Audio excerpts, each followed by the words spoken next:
Hey everybody, it's LaRon Butler, your local Atlanta realtor and your military relocation professional. And today I wanted to go live and discuss 5 ways to boost your credit score and get you closer to home ownership. Okay, but first, anybody that's watching, or if you come across this video, I'd like you to do me a favor today. Would you please like my page? I really want to hear your feedback and your comments, and let me know if my videos are bringing any value to you or anyone you know. And if so, just show me some love, okay? So before I go into it, you know, if there's anyone out there watching, let me know what part of the city you're in. If you're just a friend, family member, whatever, say hello.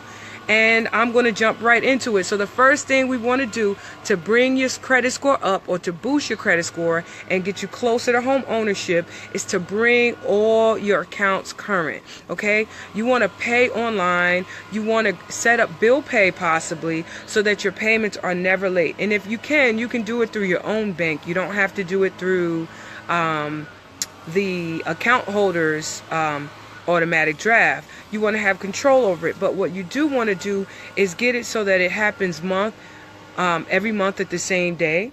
And if you could, like if you get paid on the 1st but you don't necessarily want to pay it on the 1st, set it to the 5th.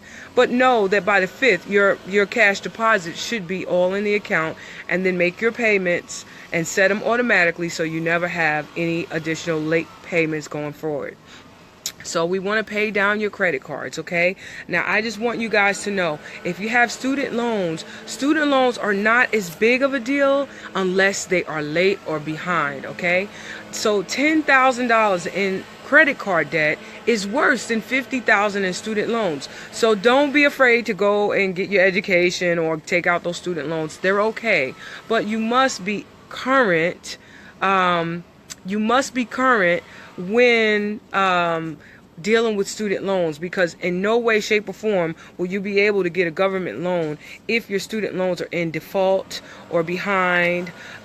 So that's just one quick tip.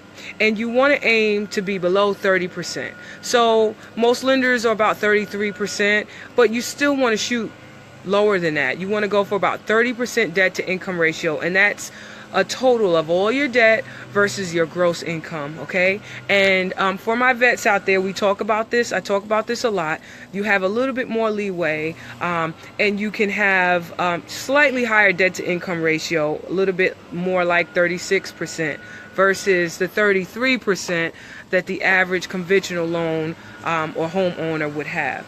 The next thing we want to do is verify your credit report for errors. Make sure there's no fraud on your account, and if there is, you want to address that immediately. You want to dispute it with the credit bureaus, as well as, if you have to, there's a government website, and I can put that in the comments, that you can write and make sure that that gets removed from your credit report.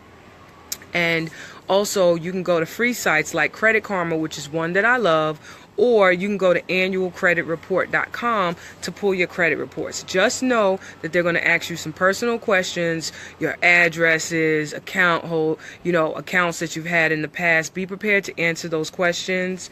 And if you get locked out, be prepared to answer those questions.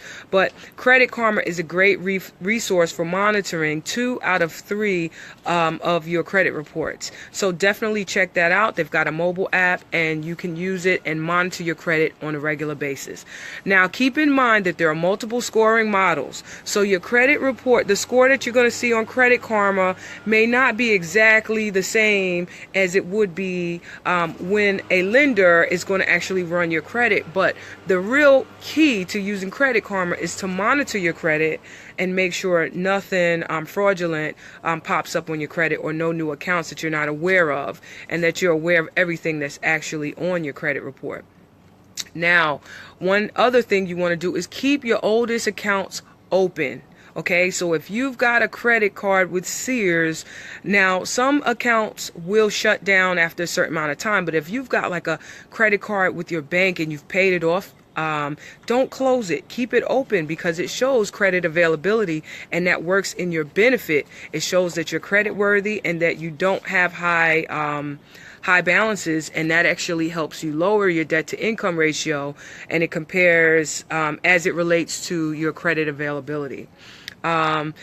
And lastly, what we want you to do is check for the good news every month. You want to check your credit report monthly, okay? You don't, just because you checked it this week doesn't mean you wait 6 months to check it again. You want to check your credit report monthly, and you can even set up for alerts so that if something new shows up on your credit report, or if you apply for something or someone applies for something in your name, you can get those alerts that'll ring to your phone, they'll go to your email. You definitely want to leverage those automatic alerts for any new accounts or anything that shows up in your name. And that's it, guys. Those are 5 easy tips to boost your credit score and get you on the path to home ownership.